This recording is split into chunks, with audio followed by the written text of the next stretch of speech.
Today on Biblical Higher Ed Talk, I sit down with Mark Barnes, Principal Product Manager at Logos Bible Software, for part 2 of our conversation to discuss what he sees in global theological education.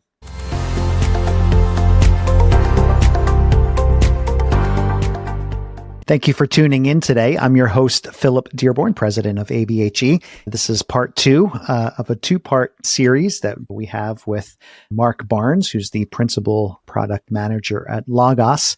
Last week, we had a great conversation about artificial intelligence, and it's here. We accept it. How do we know when we've crossed that line, and even how we're leveraging it? And it was really neat to hear about how Logos is already leveraging AI in their product, and to hear about what could be on the horizon for future engagement with that. So in part 2 today, we want to talk and just kind of have a conversation around theological education, not necessarily from a Western formalized perspective, but realizing that it's mind-boggling when you see some of the statistics that are out there with the numbers of churches, numbers of pastors, numbers of ministry workers who have no access to formal theological education, and in some instances have no theological education whatsoever, and they're leading churches. So we want to kind of talk about that, what that landscape looks like, and then how Logos is stepping into that space to provide resources from a global perspective. Once again, Mark, welcome to the show. Thanks for having me back. Before we actually get into that, talk to us about your educational journey. Last week, you shared that journey started in a McDonald's, which was kind of a fun story. God used that as an example in your life to say, hey, I need some form of education if I'm going to step into this ministry thing. And that's kind of started a journey for you. So talk to us more about that journey. Sure. As I said last time, I didn't go to college. I had plans to do software engineering. That was what I hoped to do, but the Lord called me to work voluntary initially for a Christian nonprofit and then full-time for them. So it was only when the Lord called me to seminary then that I went into higher education proper. Many of the seminaries in the UK are very small. My year group, the intake for the year, I think was 7 students. Some years were bigger than that, but that was mine. So I did 3 years there. I then stayed on part-time to do an MPhil, which is a research degree. I did that on the gift of prophecy in the New Covenant. That was part-time. I was pastoring part-time as well, and also doing some more IT work at the same time. So it took me a long time to get that MPhil done with everything else that was going on. And as I was coming to an end, there was some vacancies in the seminary that I was studying in, and they asked me to temporarily fill a class while a professor was appointed. So I taught pneumatology for a year. That obviously fitted in with my research topic. I really enjoyed that. I was a little bit disappointed it was only a year, honestly, but that was always the arrangement. And then when that finished, they asked me to carry on. I taught Philippians for 2 or 3 years, and then did Introduction to Biblical Theology for another 2 or 3 years after that. So really enjoyed teaching, that interaction with the students, but obviously it's a challenge to combine that with pastoral ministry, and particularly when it was part-time.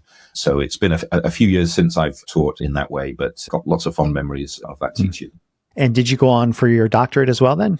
I didn't in the end, just because of time, really. It's a real challenge, isn't it, in life generally, in terms of how do you best spend your time. The MPhil is a route to a doctorate, and you can choose to continue studies and get doctorate. But yeah, I chose not to do that in the end. So what would you say are your main research interests?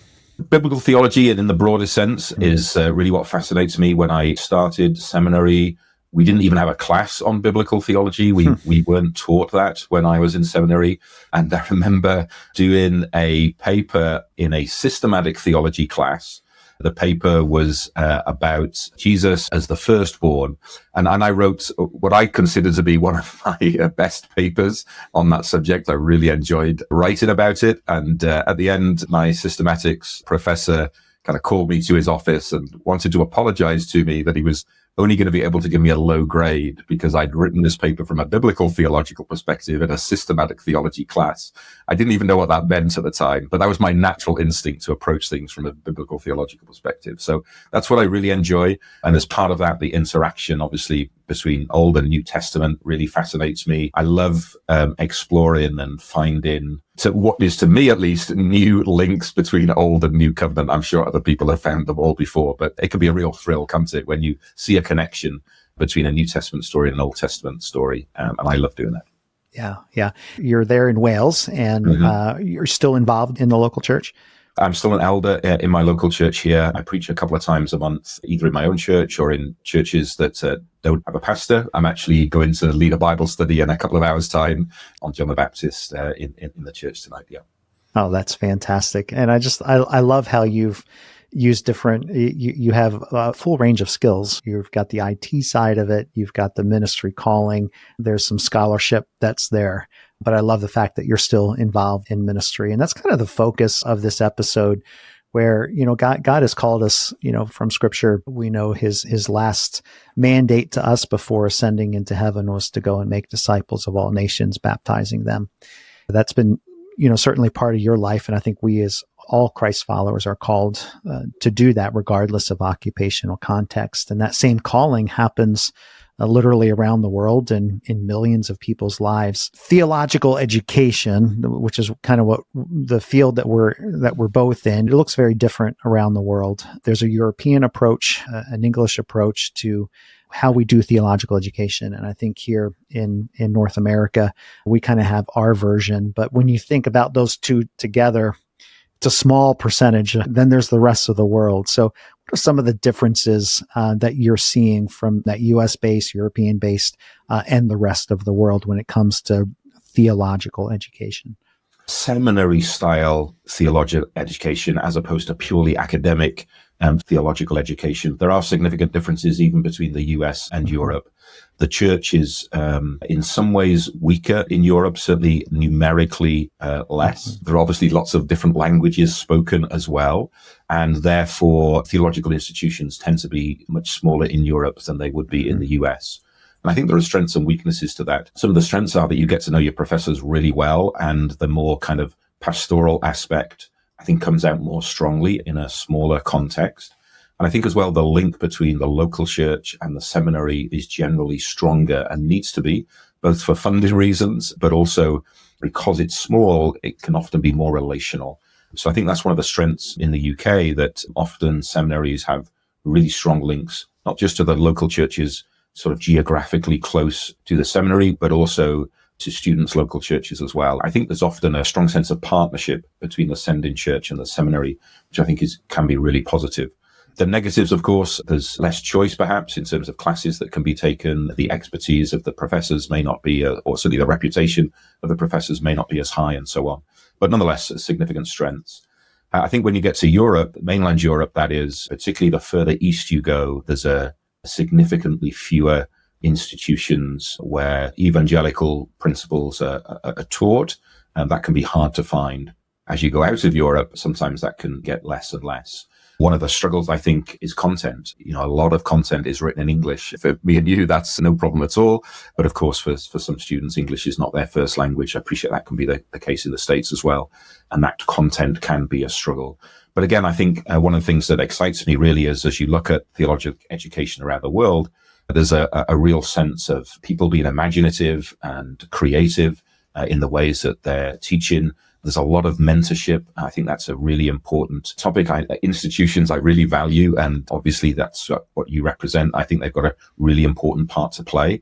Teaching needs to be about discipleship. It needs to be about mentoring. That can happen both. It should happen inside the institutions, but it can obviously happen outside institutions as well. And that's some of the things that we see around the world, where there isn't maybe enough budget, or the practicalities aren't there to build an enormous building where you can have a lecture hall for 300-400 students. But that mentoring still takes place, and the actual standard of education can still be quite high. Yeah. We're part of a group called ICET, International Council for Evangelical Theological Education, which pulls together global associations that represent the various regions of the world that get together and have conversations about, accreditation, quality control approaches. And that's been a very good learning environment for me. And you even look at, the way the scriptures are written and the stories that are recounted in the life of Christ was so culturally contextualized, and even how Jesus ministered and how he told stories were relevant to his surroundings.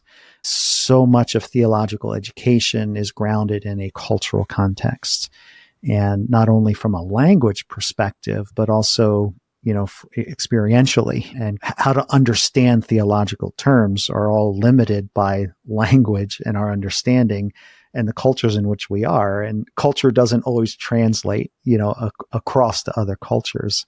And one thing we've seen is taking, lessons or language or whatever, and simply translating it over to different languages. But that's only one aspect of it. There's a whole cultural dynamic at play too. Yeah, that's right. And that's where I think learning communities or groups can be very helpful. Many of the seminaries here would have the seminary where the professor would be and teach the classes and prepare the material. But they'd also then try and set up learning communities in different cities, often in different countries. And the person who was leading that learning community would have the ability to translate, as it were, the original source material into not just the language of that group, but the culture, as you said, of that group as well. And therefore, as that truth gets mediated through that local leader, it really helps the people in that group to get the truth applied to them in a way that's really helpful for the ministry that they're preparing for. Yeah. So far, we've been talking about formal theological education. What are you seeing in the non-formal world of theological education? Yeah, I think there's a couple of different ways in which that shows itself. There are some institutions and nonprofits who really do a good job of linking together people who maybe can't learn in their own local church. Maybe their pastor themselves doesn't have a theological education. Maybe the church doesn't have a pastor at all. There are nonprofit who link together students like that with either retired pastors or pastors of larger congregations who are happy to mentor and teach others and bring those together. I see that as really positive and flourishing, and sometimes use materials in that teaching that come then from a seminary or an institute of higher education. So those nonprofits often, I think, do a really valuable job. But of course, local churches too are getting involved in that as well. Particularly a younger generation of pastors is much more aware of the need to train and mentor those who are coming up. So you do sometimes see in the bigger churches and in European and UK standards outside of the big cities, at least, that might mean 100 members would be considered a bigger church who have programs on to teach their young men theological studies, and they can learn to preach, and they can go through a seminary course, either accredited or non-accredited, in the context of their local church, and their pastor is able to see them not just learning the theology, but putting that theology into action and providing feedback on the spot. And there can be real value in that, I think. Yeah. In my world, we're about the credential, driving towards the credential, an accredited credential recognized. Mm-hmm. So essentially what we're trying to say at our colleges and universities is there's a standard that's being met, and we're holding to that standard so that if a student is graduating with that particular degree from that institution, you can expect a level of standard of them coming into a ministry context. But there's a significant cost that comes with that. And that's where my eyes have been opened. And ISET has had conversations around this formal, non-formal. And there's a sense of urgency that, as populations are growing and you have churches that are popping up all over the place, it's a real burden to say, how do we educate? Who cares whether it's formal or non-formal? There's an element of, we just got to get pastors in and associate pastors and ministry workers in who know how to study the Word of God in effective ways. How are you all stepping into this space, providing serious Bible studies, not just sermon preparation? I mean, it's how to engage and study the Word of God. How are you stepping into this to help resource the majority world? Yeah, I think one of the things that institutions in the majority world often find most helpful is what we call Logos Academic Basic. So that's a free version of Logos. You have to be enrolled in the academic program in order to be able to get that, but it's designed to help students who are studying the Bible seriously for a seminary education. So it includes, it's not just things like Matthew Henry's commentary that perhaps you might get in other free versions of Bible software, but it's the Septuagint, both in Greek and an English translation, Greek New Testament, Hebrew Bible, all the morphologies, serious books like linguistics and biblical exegesis, those sorts of things. So we provide that for free for anyone in an academic setting. One of the things that our academic team is having to work on is some of the things that you've just been talking about in terms of accreditation, what the criteria is that you need to be able to demonstrate you're an academic student. So those are things that we've had to think about over recent years, trying to widen the access to those sorts of software packages. So people in the developing world often find those packages extremely valuable. It does require them to understand English, of course, which obviously can be a challenge for some. But nonetheless, I think that's an important way in which we're helping. We have some partnerships as well, particularly with SIL, who help to translate the Bible into other languages. So through those partnerships, we're able to work with them to help their Bible translators and linguists work with people who don't have access to those languages at the moment. So that's another way in which we try and help. Yeah, yeah. And you're right now, the Logos product is mostly in English, like you said, but you're also dabbling in other languages, right? We do, yeah. We have full base packages or subscriptions now in Spanish, Chinese, Korean, French, Portuguese, and German. I think that's all of them. Logos is fully supported in all of those languages. We do have Bibles, especially in over 100 languages, many of which are free. But of course, in terms of the academic material that people might want to study, then, not everything is available, even in all of those languages. Sometimes we do actually undertake translation projects ourselves. We might translate a Bible dictionary into Chinese or a theological commentary set into Spanish and so on, because no such translation exists. That's one of the interesting things as we've tried to go more global in our market. We're not just having to translate the software, but we're having to at times translate content into those languages so that those students can have the basic study materials. As you're working with some of those other languages, other cultures, are you finding that there are some resources that are written originally, say, in Spanish, from Spanish context, contextualized to that particular culture where it was written? Are you adding resources like that? We try and work with publishers in all of those languages, but even a language like Spanish, it's not a monoculture. Obviously, there's Spanish speakers in North America, Spanish speakers in South America, Spanish speakers in Europe. And culturally, those speakers would probably be very different from one another in lots of ways. So that kind of cultural problem it's not entirely independent of a language problem, but it's certainly separate to it to a degree. And trying to find helpful resources in all of those contexts is a real challenge. And obviously, we're not creating all of that content ourselves. We do have a publishing arm called Lexham Press, where we do publish a lot of content and translate content from other publishers. But of course, primarily we're working through existing publishers in those markets who know those markets well. And we have people as well who are on staff who are Chinese speaking or Spanish speaking, whatever it might be, who again know those markets and know their needs, and they work hard to try and get those books and other resources into the platform so they can benefit those students. Yeah, because you layer in also denominational elements too. So now maybe it fits under the broader umbrella of cultural, but denominations may have specific takes or perspectives on theology. And it would be a challenge when you think about the globe, all people, and how to meet all of those demands across the board. It certainly is. And, we've got a team, dozens of people who are either based in those countries or first language speakers of those languages who know the local institutions, know the local publishers, know the challenges that Christians in those countries face. And we rely very heavily on them, as you might imagine, to get that content in for us. Going back to last week's topic on AI, in this particular area of translation, are you seeing AI having an impact in some of those areas with the resources that you're using? We introduced a translation tool into Logos back in Logos 10, which is just over 2 years ago. That was before really the AI revolution had taken place, but nonetheless, behind the scenes is using AI to do that translation. When you're using Logos, if you have access to that tool, which requires a subscription now, then you're able to select some text in a resource and translate it into pretty much any language that you would like. We can't handle Latin or Biblical Hebrew, but certainly the modern languages we can handle. And we're finding a lot of speakers who maybe their first language Spanish, but they have a bit of English, or first language is Korean, but they have a bit of English. are building up bilingual libraries then and able to get much more value out of the English part of those libraries through that translation tool. So particularly our Spanish and Korean users are often very heavy users of the translation tool.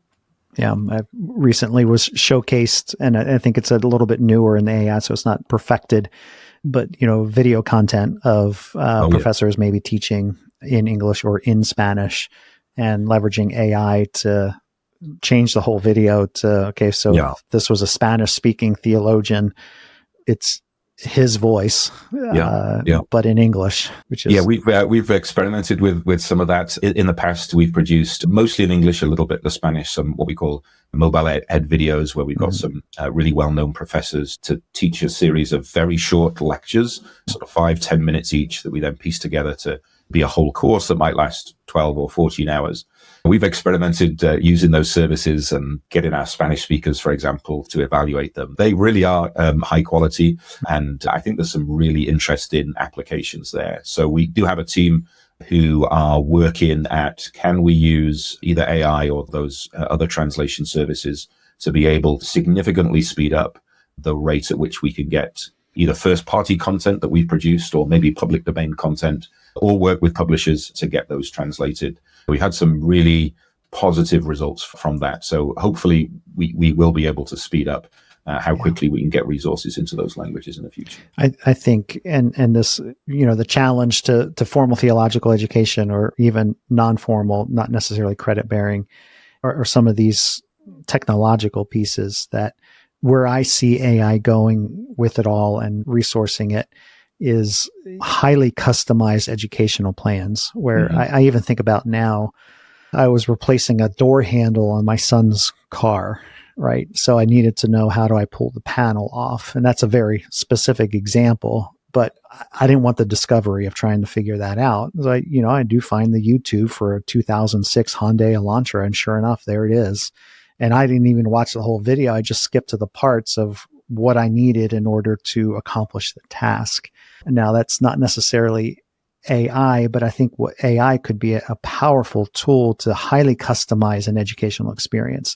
Education happens all around us. It doesn't just happen in the institution. It happens in formal ways. It happens in non-formal ways.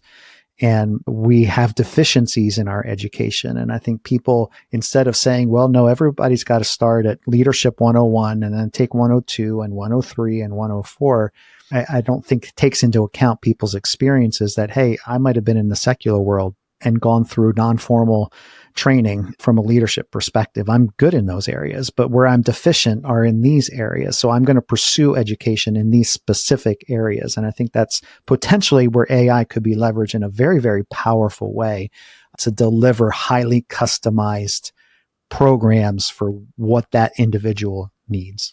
I think that's true. And you're already seeing that in some other areas of education. Duolingo perhaps would be a great example of that in terms of language learning. It's taking account of how well you've got on. There's been some kind of test at the beginning. What sort of things do you know already, if any? And then it's able to tailor the lessons to you. Now, you wouldn't want to kind of fully automate it in the way that Duolingo did. You'd want to retain a human input, obviously. Yeah. But I think those sorts of things, science, technology can really help with. Well, we're wrapping up. We've got a minute left on our show. From your perspective, understanding that you're not the world's expert in all of this, but where's it all going? When we talk about ministry preparation, we know that the church is God's plan A for this age. It's happening. He's calling people to ministry. He's not overwhelmed by the numbers, but with all of the increased population's need for ministry workers, how are we going to achieve that mission of meeting all of the educational needs for the globe? Where do you see it going?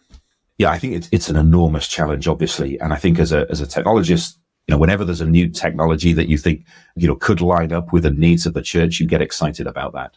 And we've obviously seen that in the past. The invention of the Codex in the 2nd and 3rd century really helped the Bible and Christian literature to get around the world. Gutenberg, obviously, as well. There's so much where technology has been used by the church to really drive forward the Reformation. Would that have happened without the literature and the rediscovery of Greek and Hebrew texts as well. I'm an optimist, but by nature, I think, as well as a pessimist. I take the parable of the wheat and the tares very seriously. But at the same time, we've got tremendous opportunity that we've never had before. We're seeing, people converted around the world at rates that we haven't seen before. The wheat is growing up as well. I expect the Lord to keep his promises, as I'm sure you do as well. And I'm sure we will see increasing challenge and at the same time increasing success. And I'm really looking forward to seeing what God is going to do. Yeah, and that's what we appreciate about Logos and what you all are doing. You're living in that space. You're trying to figure that out. I'm sure it's an interesting paradox as you work with it as a for-profit company and a product and software, but also there's this high calling. There's a bigger narrative happening than a product, and it's spiritual, and people's souls hang in the balance of it all. So I really appreciate you all stepping into that space and trying to figure out how best to provide tools that can help in advancing that. And we will never know on this side of eternity the full impact of something like Logos Bible software, but it is being used in powerful ways, and it's changing the kingdom of God. So really appreciate your time with us, Mark, today. Thank you very much. And really appreciate the partnership with you guys as well. Absolutely. And if you'd like more information about Logos Bible software, feel free to look at our show description, and we'll provide a link there for you. And until next time, stay kingdom focused.